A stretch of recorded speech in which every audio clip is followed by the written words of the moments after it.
That's one thing I loved about your skating also too. And like we mentioned before, after this podcast, we're gonna do a Patreon video with Dre where we watch some of his old sections. And I was watching a few of them, and like you really did have that kind of mushroom style blading way Mm, earlier on than most people did, especially most like pros during like the Hammer era too. yeah, Before you mentioned Brayford Gone too, how that changed you. I don't know if that affected it as well, but you were doing a lot of really different shit, like weird spinny cesslite thingies, steroids, like incorporating all this different shit that almost nobody else was doing at that time. this line right here, when Dustin did the line down the street, you know what I'm saying? Hmm. Yeah. Yeah. It was just like that's kind of the aesthetic where I was coming at from. I mean, and also like to skate, to stunt skate, it fucking hurts when you fall. You know what I mean? So Yeah. it's, you gotta like factor that in. And I think as the cameras have gotten better, the skating has been able to get more technical. Which obviously you can still do like big stunts and stuff, but like it looks just as rad to do something quick footed and or real slick or real creative like Yugen. I love Yugen skating. Um, so yeah, like it's been interesting. But now it's like kind of I don't know if it's looked down upon to do stunt tricks, but either way, it's like doesn't you can't skate forever like that. You can skate forever by being technical and mushroom blading. Hmm. Yeah, definitely.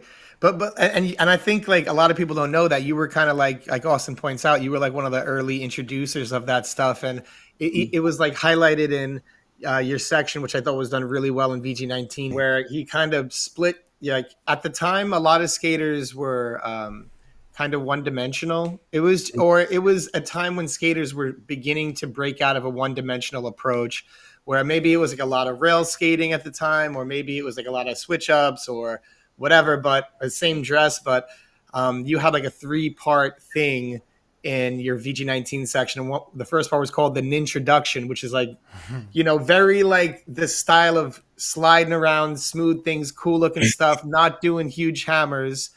And That shit was then so it went, I forgot the second part. And then it was so nice. the third part was the onslaught, which is just the hammers. But just to have that breakdown open like that, and it also had you rapping in that. And I think like that was, I don't know, it was such a well done section getting to know somebody. A lot of the time when you're trying to watch a section, and it's someone you like, you want to get like to have an idea of who they are. You want to like get a feel. And I feel like you and Dave really did a good job of like getting to know you through that part. I Um, think James made that. Didn't James Reesky make that edit? oh, I Yeah, think James might have made that. It was Right. like a Sorry. guest But edit. it was in It VG, wasn't so VG, no, yeah, but yeah, yeah. like, yeah, that that's was it was yeah. crazy. That's how much love too. Like Dave Payne has to for everybody. Like Dave Payne was such a special person. He still is a special person. Um, and so yeah, he gave James the opportunity to like submit that section. And yeah, maybe Dave did do something to it. But from what I remember, yeah, James did all all of the editing or whatever. But yeah, I mean, James showed up at my house, dude. Like Billy, you remember like the back door, the Yeah. you Oh, yeah. The back gate of your house. yeah, the back gate, dude. The Like back gate. Yeah, yeah. came in through the back gate off of Graham. It was around Graham Street. We're off of Sugar Creek.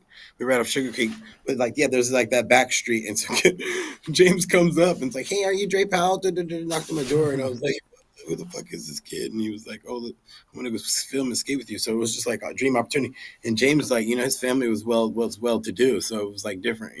Just shows up at your house and it's got and riding in the Yukon. It's like let's go skate. And like so we pretty much could do whatever we wanted at that point. You know what I mean? Yeah.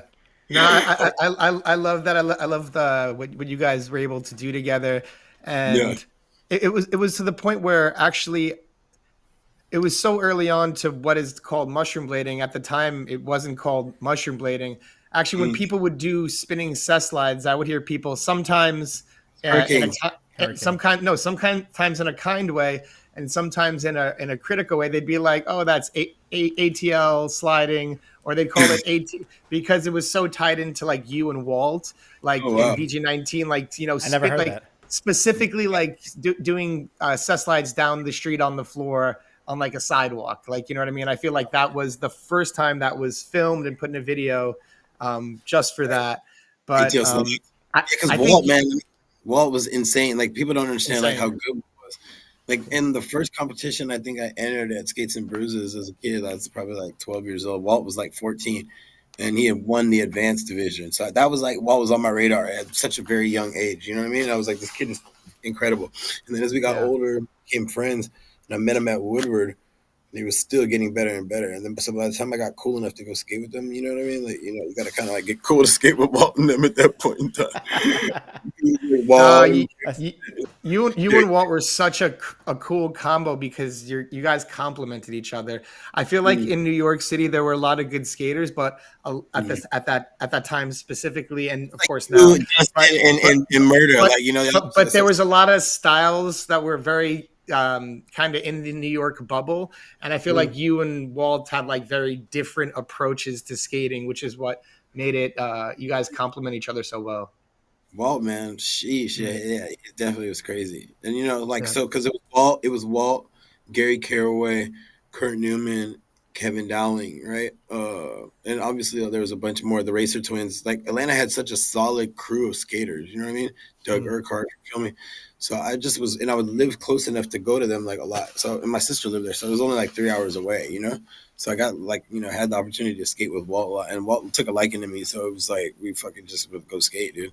And I just like that fool would just rip shit up, dude. I think one time we drove to Nashville. Me, Walt, it was like Kurt. Yeah, I think maybe Halloran. I mean, maybe Dowling was with us. But yeah, dude, and so Walt kind of just started showing me how to just do that shit. And Walt's a dog, dude. Like people don't get it. Like he has like a toughness to him. You know what I'm saying?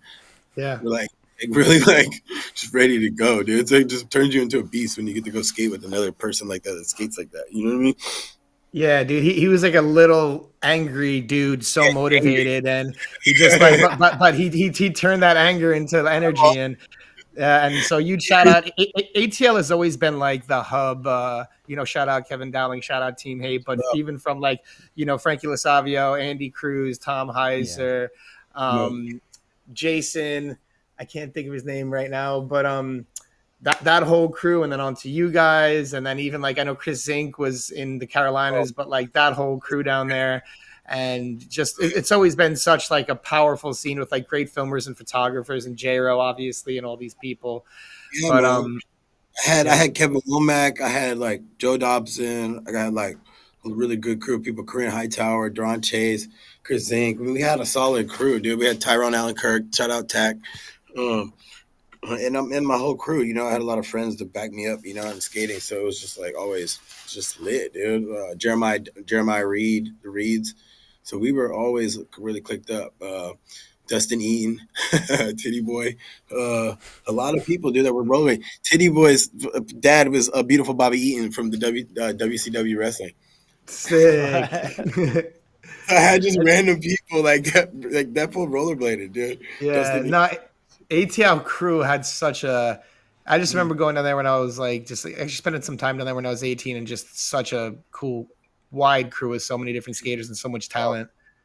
Then Doug and them, like it was weird too, because like Doug Urquhart, like Doug was all the way out in Alpharetta, and then Kevin's all the way in Snellville, and like who the fuck lives in Snellville? You know what I mean? That just sounds far. I don't even know where it is, but it sounds. Kevin's parents, they had lived on the houseboat, so they would just like leave Kevin at the house. So he was 16. Yeah, he was 16 and he had his own house, like in the middle of like this, like suburb of Atlanta. It was Gwinnett. Super. Yeah. And everybody loved that, and everybody loved him. He was like fucking celebrity, like to his high school. So we would go down there, and it would be so much fun. Mike McMullen was around, like, fuck, dude, this shit was so much fun skating with everybody. Trying to think of who else that was down there, dude. Oh, David Sizemore. I remember like when we skated with David Sizemore for the first time. Early David, yeah. And Sizemore's just been on to do such crazy shit. Like, he's such a great skater, and I remember, but he had that same energy when he was a little kid. Bless you. Thank you. But like obviously Julian too, and but yeah, sorry Austin, but I just want to say, and I'm curious to see because I know sometimes Todd and Joey from Mushroom Blading will watch this podcast, and I wonder what you guys think in the podcast. Everyone who's listening right now, but do you think Dre and Walt were some of the early developers of what is now mushroom blading? I think mushroom blading began in Atlanta. I think that's where its true foundation was. I don't think that's really too debated, honestly, but maybe it is. Maybe it isn't. They say it too. But, Todd and Joey say that it came from Atlanta, pretty much. So. I mean, I ate mushrooms too, so it wasn't like we're not just calling it mushrooms. in order to Yeah, understand. you actually, you actually had Did the first real in that. thing.